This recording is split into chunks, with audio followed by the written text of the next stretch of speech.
Social মিডিয়ার ঝলমলে পর্দায় অন্যের নিখুঁত জীবন দেখে কখনোই নিজেকে ছোট মনে করবেন না। মনে রাখবেন, প্রতিটা মানুষের জীবনের গল্প ভিন্ন, আর যা আমরা অনলাইনে দেখি তা প্রায়শই নির্বাচিত অংশ মাত্র।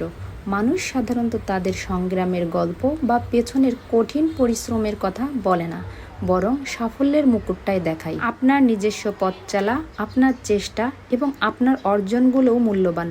অন্যের বাগানের ফুল দেখে আফসোস না করে নিজের বাগানে মনোযোগ দিন। একদিন আপনার বাগানেও হতে পারে অনেক সুন্দর সুন্দর ফুল। আপনার ভেতর অপার সম্ভাবনা লুকিয়ে আছে। নিজের দুর্বলতাগুলোকে শক্তিকে পরিণত করুন। ছোট্ট ছোট্ট অর্জনগুলোকে উপভোগ করুন। বাইরের কোলাহল থেকে নিজেকে সরিয়ে এনে নিজের ভেতরের কণ্ঠস্বর শুনুন। অন্যের তুলনা আপনাকে কেবল হতাশায় দেবে, কিন্তু নিজের প্রতি বিশ্বাস আপনাকে সাফল্যের শিখরে পৌঁছে দেবে। মনে রাখবেন, অনুপ্রেরণা আসে ভেতর থেকে, অন্যের প্রদর্শিত জীবন থেকে নয়। নিজের সম্ভাবনাগুলোকে চিনুন এবং সেগুলোকে বিকশিত করুন। প্রতিটি মানুষের সাফল্যের সংজ্ঞা কিন্তু আলাদা, আর প্রতিটা যাত্রাপথ স্বতন্ত্র। অন্যের অর্জন দেখে অনুপ্রাণিত হন, কিন্তু তুলনা করে নিজেকে হতাশ করবেন না।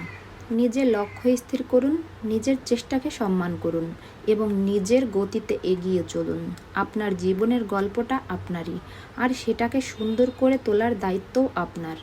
অন্যের ভিডিও দেখে নিজে কষ্ট পাওয়ার কোনো কারণ নাই, কারণ সে ব্যক্তিটাও হতে পারে আপনার থেকে বেশি দুঃখী। নিজের দুঃখগুলোকে কমানোর জন্য হতে পারে তিনি ভালোটাকেই আপনাদের সামনে প্রকাশ করছে, খারাপটাকে নয়।